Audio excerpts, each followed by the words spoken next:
We're here. We made it. We did It it. only took us a lot of technical difficulty, but we've arrived exactly where we should be for our very last episode of the first season of Unscripted with Ally and Jen. Can you believe it, Jen? Like, we cooked this up at the end of last year, and now it's been a full 12 months. This is our 12th show, and we're doing it all again in 2025. Yeah, it really, I don't know, it's one of those things because you're just kind of like, and I have an idea. I just remember when I sent you that email where I was like, hey, I think we could do something. And then we're both like, yes, let's do it. And then for it to be an entire year later, and we're like, wow, and it's still fun. Like, because like once you get into a routine of something, sometimes it's like no longer actually enjoyable to do. But I'm excited because I think that our actual planning, because again, we are unscripted, we have done a little bit of planning for 2025. And I think it will be a great benefit to everyone who's tuned in this whole year. So I'm continued to be excited. Yeah. Now, that being said, we did do a little bit of planning on themes and topics for 2025, but do not be mistaken. Oh, yes. My friends. The actual shows themselves will continue to be just like this, completely unscripted, shoot from the hip, occasional F-bombs, and a lot of hilarity.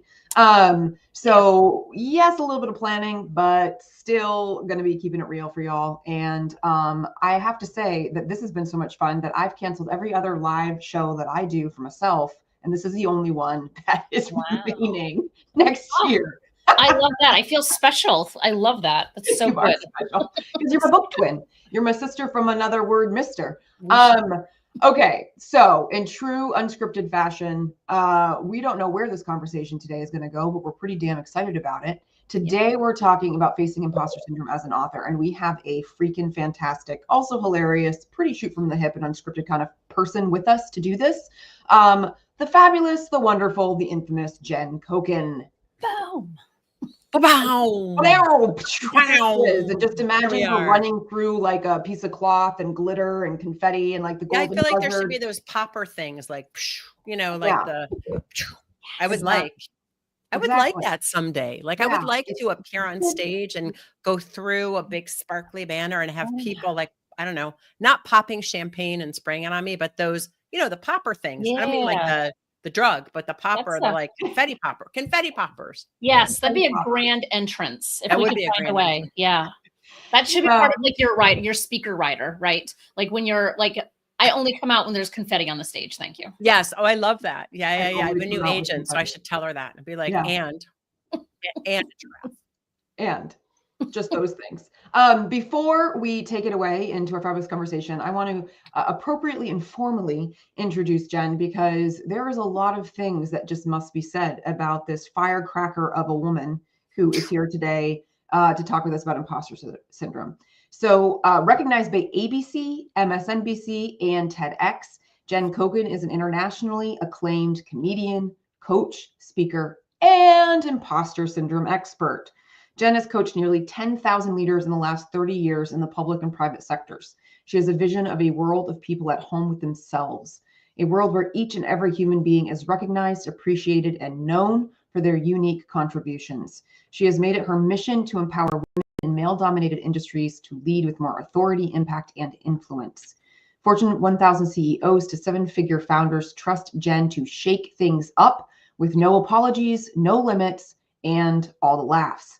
And what's not in here is that she's also known as the Velvet Sledgehammer. I love that detail. So I'm just going to toss it in there. Okay. Tossing it in like a sledgehammer, like Thor. Just with all kinds of my own authority and impact and influence. I'm running this bio. If you tossed a hammer, it would have an impact. Just saying. Like from a physics perspective. That's true. Yeah. So Jen, welcome to Unscripted. We're happy to have you. I'm happy to be here. I'm very excited to be with you today. When I woke up this morning and kind of relooked at my calendar, you wake up in the morning and you got 57 things on your mind. You're like, oh my God, hadn't had my first cup of coffee or worked out. What have I got on my calendar? And then I saw you guys and I got happy. That is the vibe we're trying to give off. So thank you for that. You're welcome. You're welcome. Happy. And who's with us that's also happy to be here? Drop some love in the comments so we know that you're joining us live. As you all know, we love to keep this interactive and engaging. So even though we could talk amongst ourselves the whole time and have a really great time doing so, we really want to hear from you, especially if you're an author on the publication trail and are experiencing limiting beliefs, doubt, and imposter syndrome. So with that said, let's segue. Jen Coken, the first question we have for you is, what the F is imposter syndrome anyway? I'm so glad you asked, Ally. I'd like to answer that right now, if I may. Okay. So first of all, it's not a syndrome. This is my beef with everyone and everything. The only reason we say syndrome is the SEO ranks higher, myself included. Okay. Because everybody knows that phrase. The reason I say it's not a syndrome, because it is not medically diagnosed. And if you look at the database of medical diagnoses, syndrome means a medical diagnosis. So when Suzanne Clamps and Pauline Imes, I might have gotten Pauline Imes, no, Suzanne Clamps and Pauline Imes, might have gotten them mixed up. Doesn't make Clamps and Imes discovered this back in the 70s. They were researching women in academia who were very accomplished, but had experiences of questioning and doubting themselves, being worried they were going to be found out as a fraud. And when they coined this phrase, it was actually imposter phenomenon, not syndrome. So I want to add a little shout out to the Muppets. Phenomena. Phenomena. Phenomena.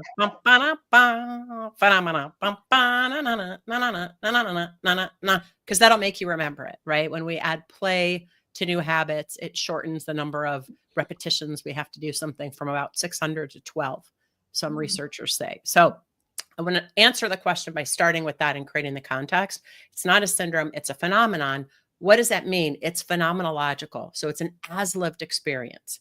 And that imposter syndrome is another name for an amygdala hijack. And our amygdala is that reptilian part of the brain that governs fight, flight, freeze, or fawn. And that reptilian part of the brain gets triggered when the brain has an experience of feeling threatened. So back in the day, it was physical threat. Now it's psychological threat, except the brain's never dealing with reality.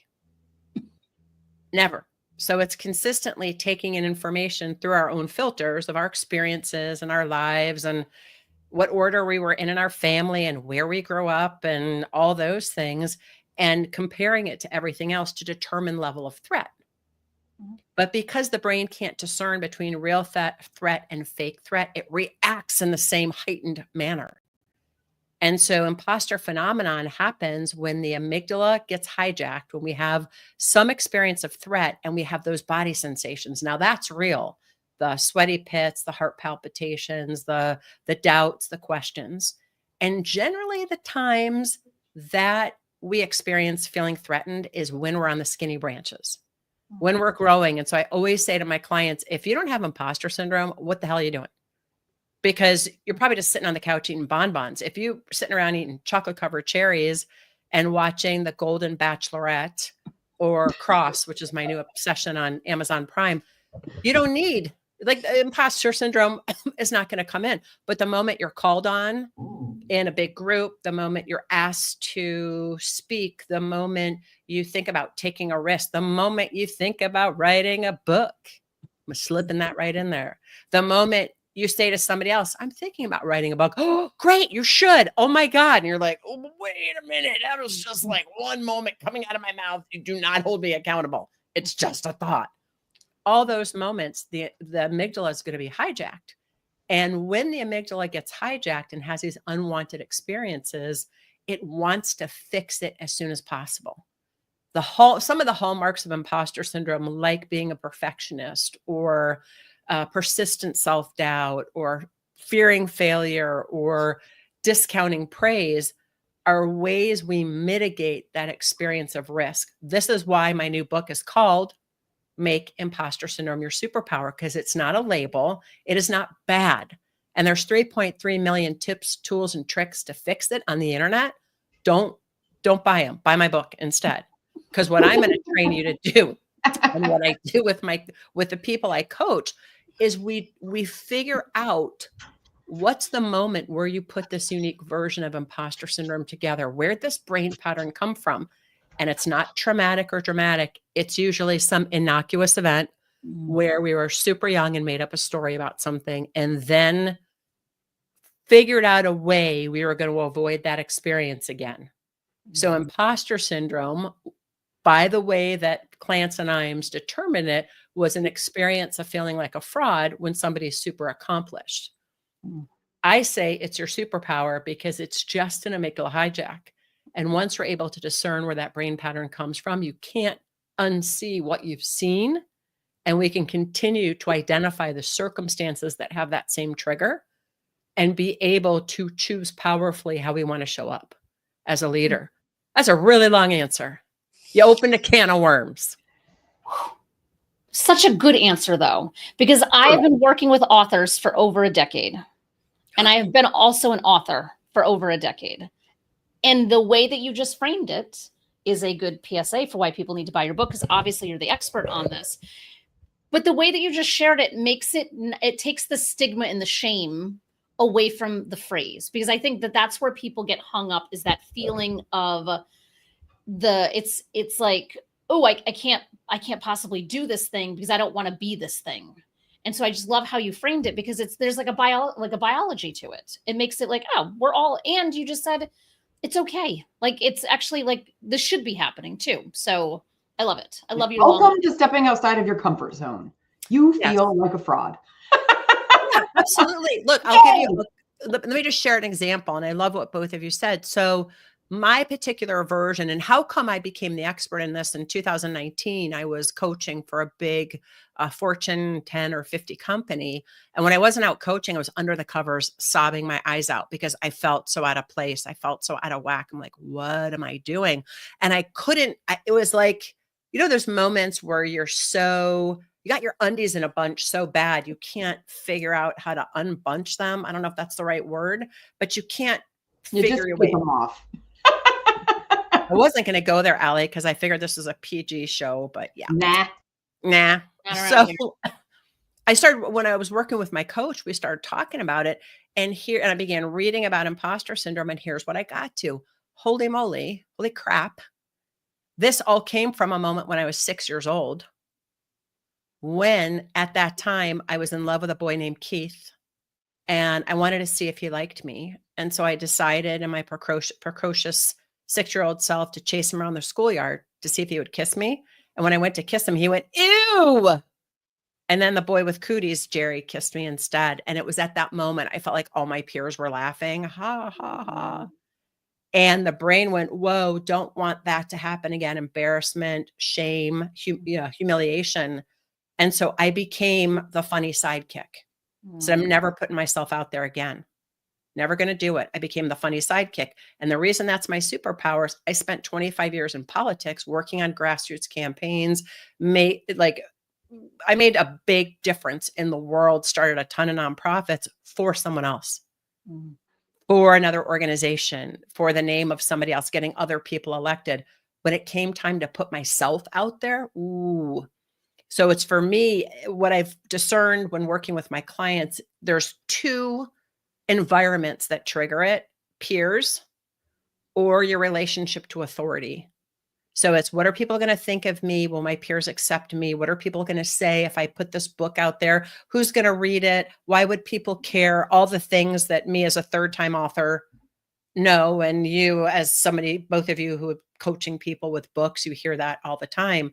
But then the other piece of it is your relationship to authority. What if somebody doesn't approve? What if somebody doesn't? What if somebody who's more intelligent than me or in more authority than me comes out and criticizes it? You're going to crumple. And I'll tell you, last night I did a workshop for a group of my peers, and all day I was noticing the body sensations and noticing my thoughts and going, okay, this is because it's for your peers. How do I want to show up? Because I'm not going to let imposter syndrome rule the day. I knew it was there because whenever I speak, I have something at stake.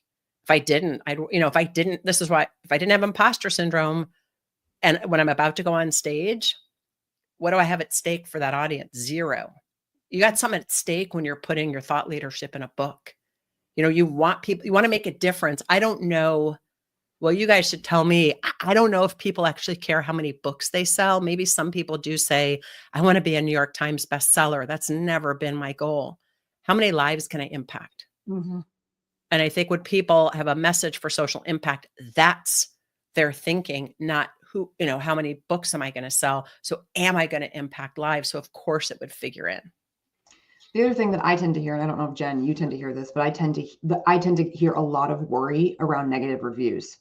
And there's a lot of fixation on negative reviews, whether that's peer reviews, like other people in the space writing similar books, dealing in similar thought leadership spaces, or people that they know reading their book and determining if it's good enough or not. General readers, again, it kind of can depend on genre, but like one thing that will always come up no matter where we are in the process before that book gets published, they want to know what happens if. What happens if. And I'm always like, but what happens if and when, right? You get good reviews, but nobody ever spends any time thinking about the good reviews. The other thing too is that the bad reviews are vilified when really they're just a sign that those aren't your people, right? Yep. Like, okay, so what you had to say didn't resonate with that person. Well, your book isn't meant to be for everyone. That's why we talk about audience. That's why we talk about focus. That's why we talk about relevancy and what you're trying to do, right? There's all these filters and layers to this whole thing, because the point is not to be the flavor that everybody wants, but the flavor that some people want. So that's definitely one area for authors, I think, where the doubt and limiting beliefs are popping up, is the worry about when the book is finally out there, how do people receive and respond? I'd say two things about that. And I know, Jen, you want to, it's funny when you said Jen, I was like, which one? But I knew she was talking to you because I'm not a book coach. The human brain has 50 to 60,000 thoughts a day. 85% are negative. 95% are repetitive. Of course, they're going to focus on the negative and the repetitive. You two are the ones who are going to be saying to people, you got to intervene. It's like literally a conscious act of rebellion to intervene with the brain's negativity bias and engage with a conversation for what's possible. And quite honestly, you get a bad review, who gives a foot? You're not a jar of Nutella. You're not going to appeal to everybody. Sorry. Yeah. And, I think one of the often underlooked aspects of marketing is that you hear all of the conversation focused on attracting the right people. It's always like attract. Yes, that has to happen. But the other side of that is repel. We also have to repel the wrong people. And if we really know who we are, who we serve, and who we're for, the attraction and the repel, it just happens organically. So I think that, I also hear, Ally, the reviews, and it's like, well, what if my mom reads this? Or what if insert whomever reads this? I think that's what really gets under the skin of most authors, is that fear of actually being fully seen by someone that knows them well. Yeah. And then being seen as imperfect as a result, right? Which is then where that perfectionism piece, I think, comes in. Like feeling imperfect or being seen as imperfect because maybe the way that they argued a point isn't the way that somebody else would. Or, maybe another person in the field would disagree with that illustration or the way that concept was defined. Or somebody just read about their personal story and doesn't remember it happening that way, right? Like, all of these things around, perceived perfection or judgment around the way that something's been argued, illustrated, told, whatever it is. And it's like, what's the underlying root? That's always my thing. What's behind this fear or the worry or the concern or, not that I do what Jen does, but with a little bit of a psychology background, I'm always kind of like, what are we really dealing with here in this, like, you're holding your breath, you're gritting your teeth, you're getting all of those physical responses, right, to the emotional side of feeling less than in some way. Yeah. And what's the worst that could happen, really? Like, really, playing it out to then, what will happen? What will happen? Because all the things we're worried about as authors are not things that are happening right now. It's, again, the brain determining threat level so that it can prepare you to make sure you survive whatever that threat is. So what would be your advice, Jen? So like an author, sometimes an author works with a Drink coach. tequila. Sorry. Sometimes they're going to work with a coach and that coach will help point those things out. But a lot of the time, right, we're not, Jen either as a book publisher, we're not in conversation with our people 24/7, right? There's a lot of book writing and book development that's done kind of in isolation, on your own. What would you recommend an author be looking for? How can they start to become more conscious or aware of their own kind of like patterns and beliefs, because we're not always going to be available to pull them out of the gutter. That's a good question. I would say it is probably, I'd say two things. One is whenever you're in the dumps, like whenever you find yourself in that negative pattern, that negative spiral. And the thing of it is something can trigger it. And you don't even know why. Anybody ever woken up in a bad mood, right? Or some small thing happens, and then all of a sudden you feel like your whole day is ruined. Being able to find an accountability partner, maybe it's another author, to say, okay, I just got to share what's on my brain right now. Because again, the mind is never dealing with reality. The second piece would be write it down. Write down everything you're afraid of that day, all the things, all the whose fault it is, like an investigator trying to figure out a murder. Murder, like who was the murderer at the scene of the crime? The murder was they murdered your positivity. So whose fault it is, who's to blame, what's the worst that can happen, and on and on and on. And just go back and circle the facts. And the moment you circle the facts, what you're doing is you're actually separating fact from feeling. And when we separate fact from feeling, we're reducing that cortisol response and that amygdala response and allowing the prefrontal cortex to start to take over so we can be logical. Now, it may not be logical, anything we're writing. But if you keep a notebook like that, you can start to see patterns and start to see, well, what was it that triggered it? Did my mom ask me about the book? Did my friend ask me about the book? Did I meet with someone else or see someone else who was an author and they seem so much farther ahead of me and all they're doing seems overwhelming? Did I meet with my book publisher and they gave me all their marketing ideas and I've like, my eyes are bugging out like pinwheel eyes because it's just overwhelming and you don't know which thing to tackle first. What was the thing that triggered it? The other piece is starting to notice when you are triggered, what are the body sensations? Some people you can start to notice where you're holding tension. Maybe it's in your neck. Maybe it's in your jaw. Women have more TMJ than men do because we tend to not speak.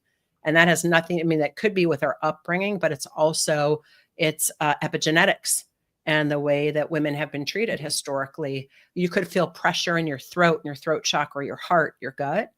Start to notice where you're holding that tension because the body knows the score, right? Because sometimes the body will tell you first that you're in one of your triggering episodes before the brain actually catches up. Interesting to me because, I am a nerd and I love neuroscience. University of California, I think it was Santa Barbara, recently did a study of the number of thoughts the average brain has per minute. How many do you think? It's going to be way too many. How many, Ally? You said per minute? Yeah. 17. Okay. 17. 17 total? In 1 minute. 60 seconds. 1 minute. 17, she says. What do you think? 48. 462. What? We don't even know what we're thinking. 60 seconds. And it's kind of like, I don't know, we're zoning out. When we zone back in, it's all the negative crap. So just start emptying, it's the verbal vomit bucket, either to somebody else or in a notebook that you could just put on the cover of verbal vomit bucket and start to just use that for all the crap that's in the space between your ears. Go back and circle the facts. Again, when you're able to do that in that moment, you're present. When you're present, you have presence. Presence of what? Mind, body, soul, and spirit. Mind to think clearly. Soul to speak your truth, because that's what your book is, right? All the people that you coach in their books, that is their soul's purpose. Body to embody the kind of leader you want to be. And spirit, God, Bob, your dog, whatever you want to call it. But it's that still small voice that when the brain is quiet, which we know it's not, because I just said there's 462 freaking thoughts a minute. But when we have an experience of the brain being quiet, we can listen to our gut. Is there hope? And what I mean by this? No. I mean, overall in society right now, no. Go ahead. Agreement on that. But like, so I love the verbal vomit bucket. And obviously we're all like, you're an author, a multi-time author. Ally and I are authors. We work with authors, et cetera, et cetera. So authors are more prone to taking an action like that, I would imagine, because you're writing, right? Like we're writing books, we're thought leaders, we're conveying messages. So having a verbal vomit bucket, I think that's fantastic, right? So there's that piece of it. But when we're thinking about having 462 thoughts in a 60-second period of time, which is mind-blowing to even consider, is there hope in the sense that by taking action in the ways that you're kind of talking about, and obviously your book goes into so much more depth about, is there hope that there's a way to reduce that 462, for example, down to something more manageable so that you can be those things that you were saying in terms of the presence with the mind, body, spirit, and soul? My book called Make Imposter Syndrome Your Superpower, the ultimate guide for women in STEM to lead with more authority, influence, and impact. That book. Yes. I'm going to say no, there's not a way to reduce the number of thoughts. I mean, I don't know because I'm not a neuroscientist. I'm just a geek about it. And I would likely think that people with neurodivergent brains would have different numbers of thoughts, right? What you can do though, and this is where mindfulness comes in, is lengthening the time between action and reaction. Yeah. So the practice, and when I coach my leaders, I tell, they're, oh my God, people walk into my office all the time and just complain. I'm like, stop them. Like you're the boss, that's manage people. You know how many times I've said your job's to manage people, but I tell them, set a timer for 5 minutes, and if you're by yourself, write. People like to do it, on a computer, don't handwrite it. There's a different part of the brain that we access. Give yourself a timer of 5 minutes. You won't be able to use 5 minutes. I promise you, you won't be able to speak for 5 minutes. But the point is, the more that you can practice being a witness, metacognition, witnessing your thoughts as thoughts, witnessing your body sensations as body sensations, your mood as your mood, instead of thinking they're all real, which we already determined they're not because the brain never is dealing with reality. The more you get facile with that, and by the way, as far as I can tell, I'll be getting facile with that for the rest of my life. The longer the time is between the action and reaction, and you can start to really identify the triggers and be present. Gear yourself to being more and more present when we're in the moment. I mean, truly, time is a construct. They're simply moments of now strung together. So everything's an opportunity to be present and in the nowness of the now. Right now, there's nothing that came before, nothing that's moving forward. There's just right now. So who are we going to be in the nowness of the now right now? I just coined that. I feel like that should be a candy bar. I feel like that's going to be like a new Dr. Seuss book. Like the Who and Whoville, except it's the now and the nowness. The now and the nowness. Yeah, exactly. Now. But seriously, the more we're present, the more we're in the moment and can be with somebody or be with something just the way it is or isn't, the more power we're going to have to apply those same techniques when we are triggered, like I did yesterday and last night. I was crystal clear. I was triggered because I was thinking about, oh my God, I'm about to give a presentation. First speakers bureau I just joined. They asked me to present at my very first meeting. I don't know a soul. And by the way, I was the first one to introduce myself. And inside I was like, outside they couldn't tell because what I told, I was noticing it. I was noticing the heart palpitations. I was noticing a lot of worry and concern, a lot of perfectionism. Do I need to tweak my PowerPoint for the presentation I've given 500,000 times? All on imposter syndrome. Make Imposter Syndrome Your Superpower, the ultimate guide for women in STEM to lead with more authority, influence, and impact. Buy your pre-sale order at Barnes & Noble now. Boom. Mic drop. Exactly. The more I was just, okay, like, well, truly, what's my purpose of delivering this workshop? It's not just to deliver a workshop, right? It's to make a difference in people's lives. It's to take the label and the stigma off of imposter syndrome and have people see it's a normal part of being human.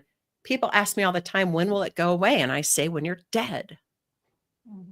Then you won't have, your brain won't be functioning. So going back to the moment of hope, there's none.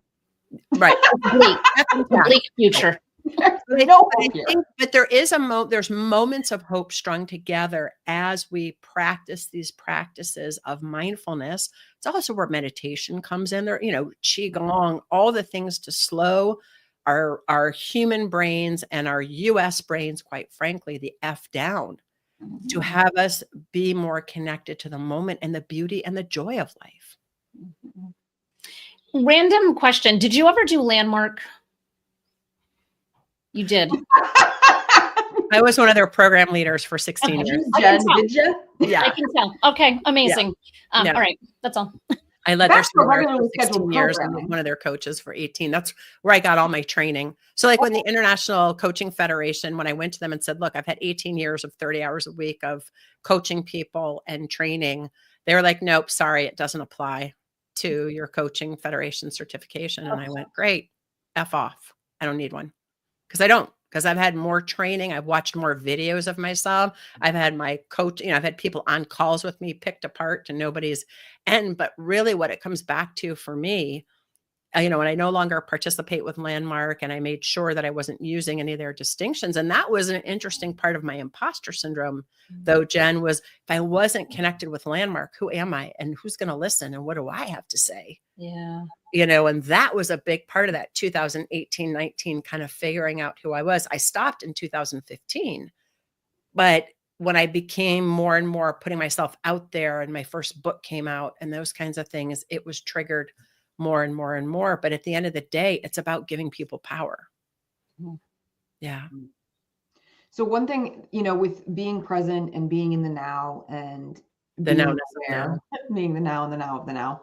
I think what's really important, and I think that we should underscore here is curiosity. Yeah. To be looking at these triggers and to be looking at patterns and trends with curiosity, not judgment, not shame. Because to what you said earlier, Jen, the ways in which our imposter syndrome might be showing up, there's two sides to this same coin. There's where it's holding us back, but it's also where it's actually propelled us forward, where perfectionism might have served us, where extra diligence might have served us. Absolutely. Where in your case, supporting other people to greatness, right? You must have had a tremendous amount of skills in order. Well, not just that, it was a fulfilling life. I mean, I passed major legislation. I got people elected to office. I stopped 37 proposed coal-fired power plants. I empowered students across the country. I mean, I had major, behind the scenes, a huge impact, and it fulfilled my heart. So absolutely. Same with the perfectionism. I had a client, and I want to talk about curiosity. I want to come back to curiosity, but I had a client, and this is also why I say imposter syndrome's your superpower. It's not bad. Who at the age of 9 brought home a C on her report card. And her dad was kind of gruff and like, what's up with the C? Well, Dad, it's average. Give me 1,500 words on average.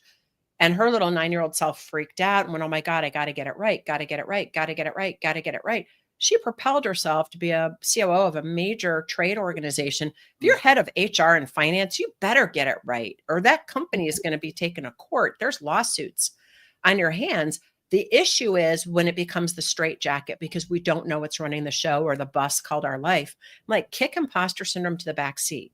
Choose when you want to tap into that perfectionism or not. But circling back to curiosity, yes, curiosity will serve us. It's very, very difficult. And this is my issue with positive mantras, quite honestly. If I've got my undies in a bunch, if I'm triggered, the last effing thing I want to do is be positive. And if somebody tells me a positive mantra, I want to throat punch a bitch. I'm like, shut the F up. Like, I'm not feeling positive. In fact, this happened. The guy that I'm seeing, something happened. We were ushering for a show and something happened. And I was really ticked. And he's like, I think you're overreacting. I'm like, I think you need to walk away right now because my feelings are fine. All feelings are welcome. Behaviors are not, but all feelings are welcome.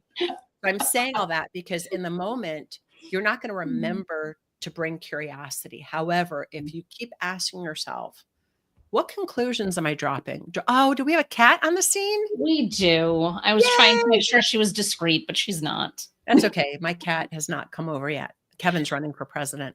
Yeah. He lost against Trump, but that's a whole other show.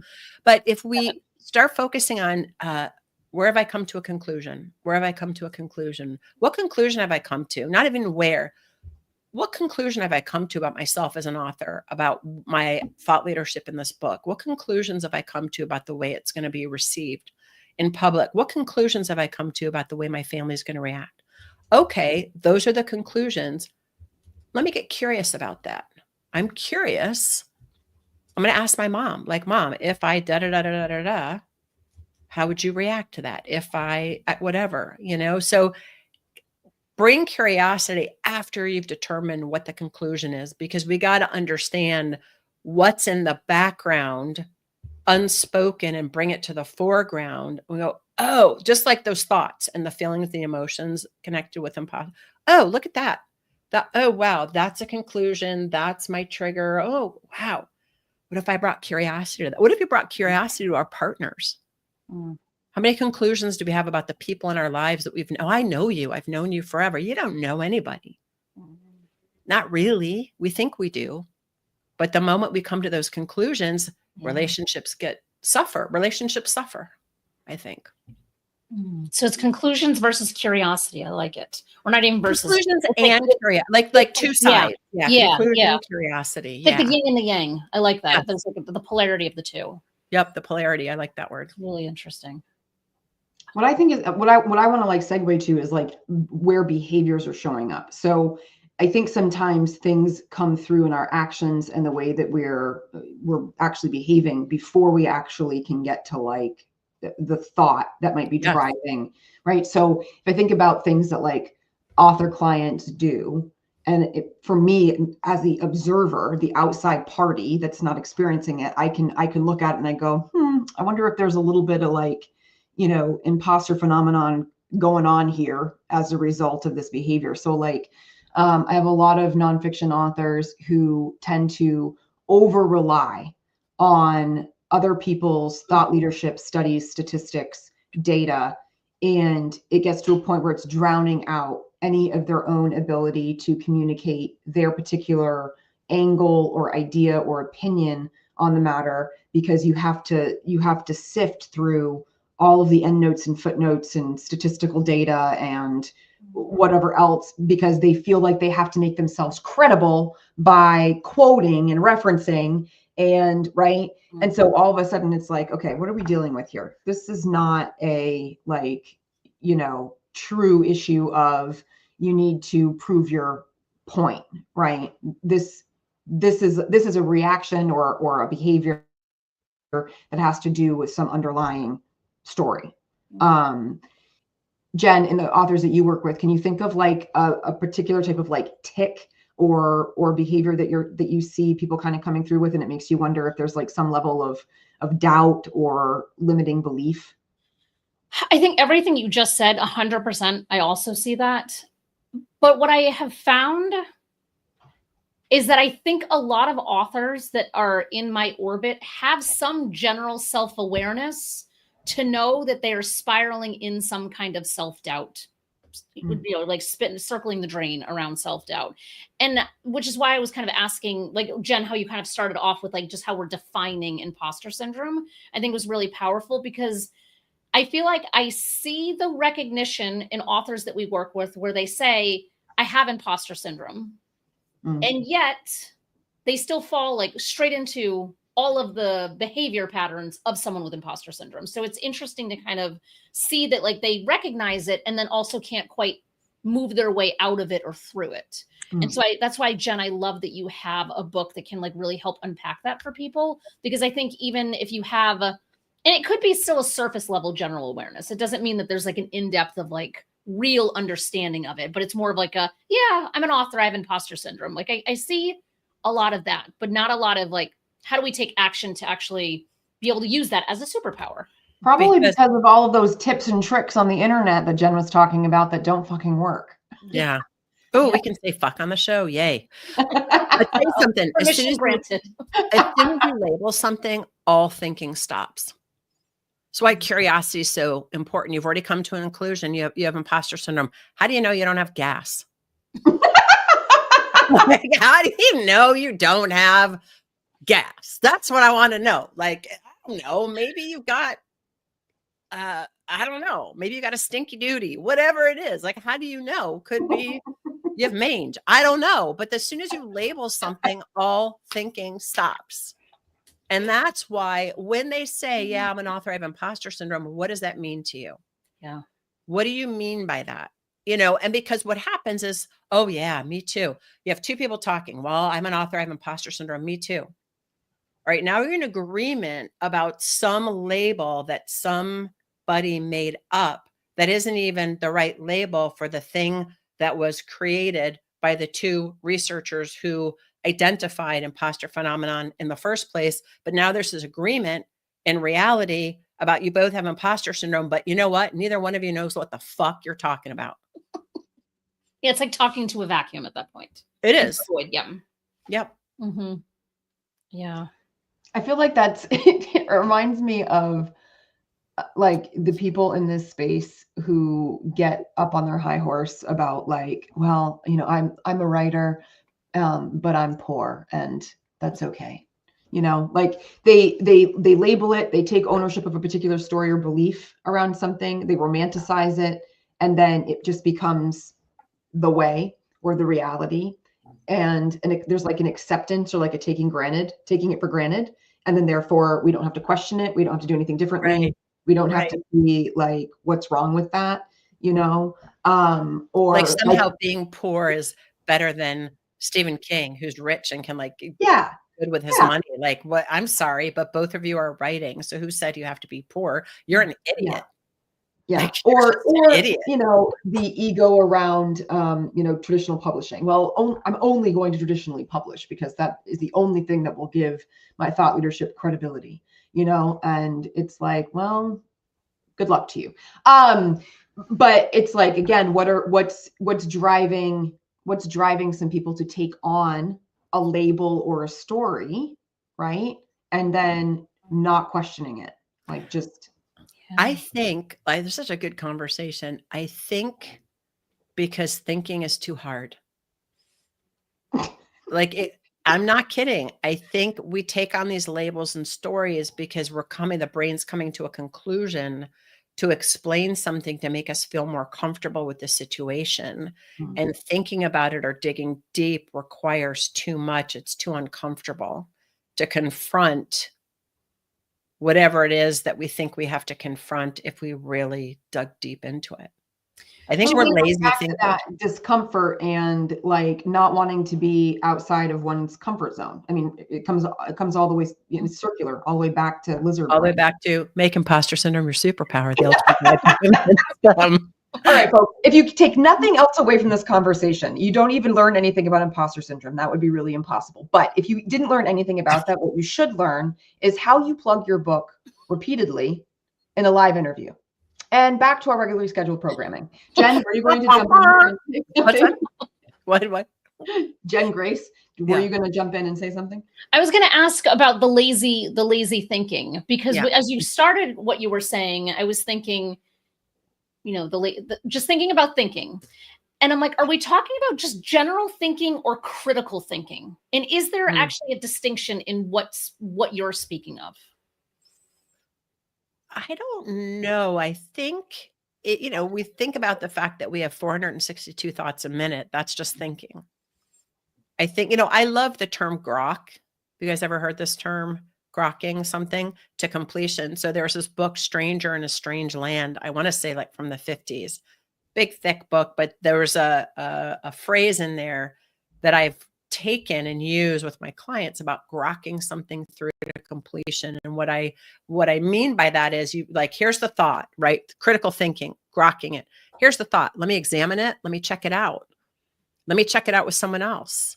Let me wonder about it. Let me find out more information about it. Let me test my theory to see if, you know, something as simple as the word love.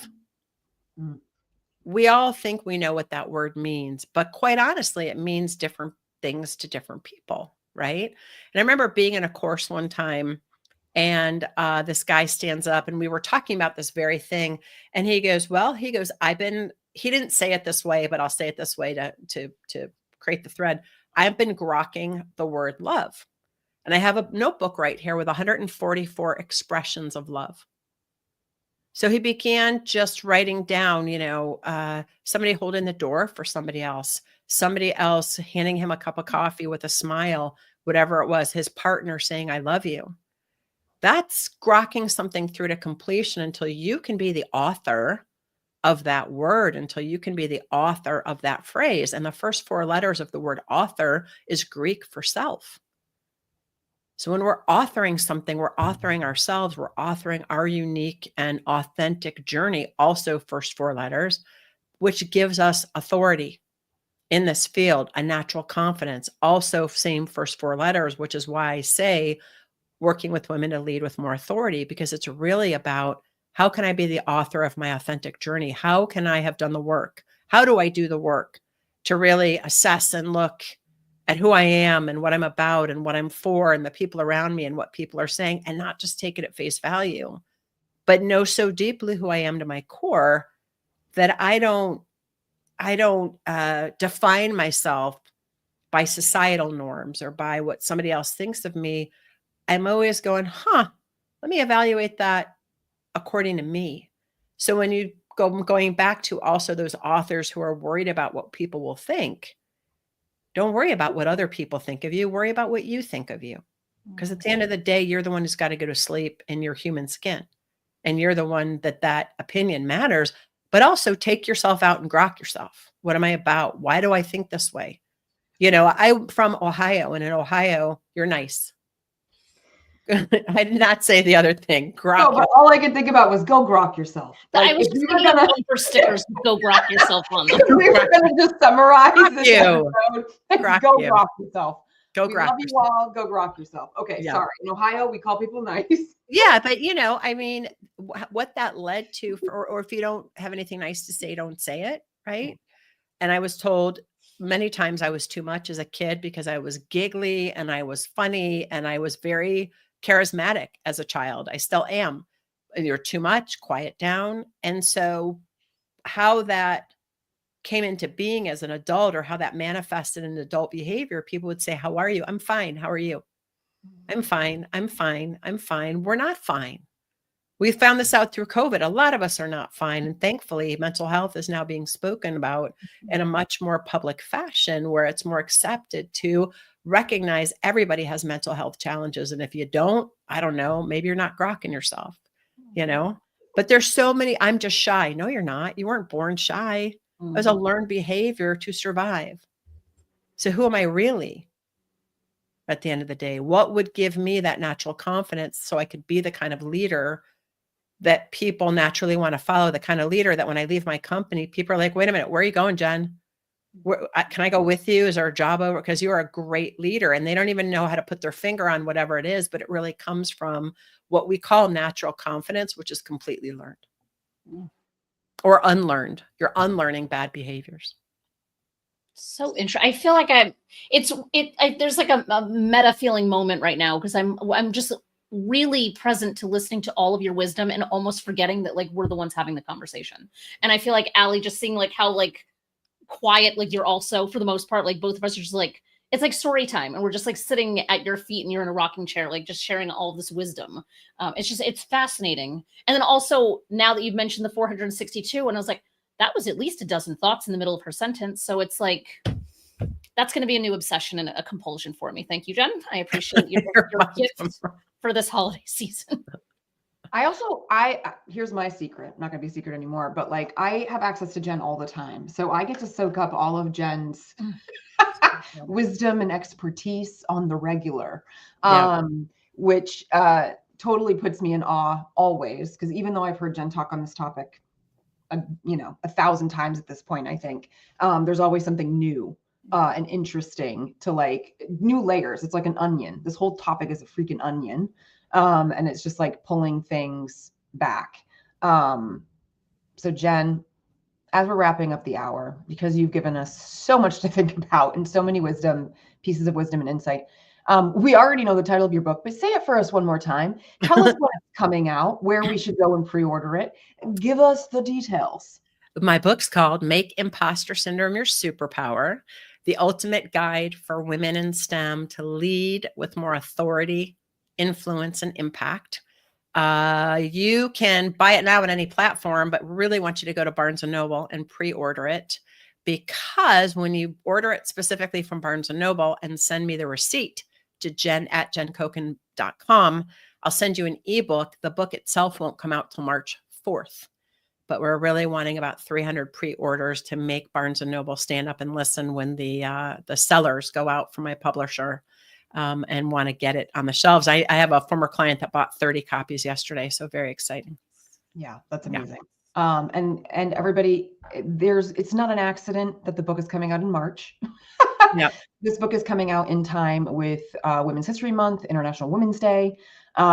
So yes, let's celebrate Jen. Let's celebrate all of us getting a little more authoritative and impactful by going and grabbing a copy of her book. What else to say? I was going to say jencokenbook.com. If you go to jencokenbook.com, that is the place where you can buy your pre-sale copy. Beautiful. And pulled it up in my own browser. There you go. Thank you. Once you get that book, you'll have access to a QR code that will lead you over to a number of Jen's resources that connect with the material inside the book. So it's not a bunch of bonuses, a bunch of fun bonuses too. Yeah, not just a fabulous read full of tremendous insight, wisdom, and research, but and all of Jen's humor, of course. But you also get access to some additional fun things to really help you have more impact next year. And even if you are not a woman leader in STEM, you should still be grabbing this book and giving it a read, because no matter where you're playing, no matter where you're trying to lead, there is something in this book to inspire you and help you make Imposter Syndrome your superpower. Jen, thank you so much for being here today as our last episode, final episode, last guest. I don't know, whatever. I'm done doing words already. I'm going on vacation soon and I'm tapped out. But we're going to be back again next year with another season of Unscripted with Ally and Jen. We'll be covering 12 common questions that aspiring authors want to know, and we are bringing it next year. You ain't seen nothing yet, folks. So join us again in January, and we're wishing you all happy holidays, happy new year, and we'll see you again next time. Bye everyone. Bye. Happy holidays.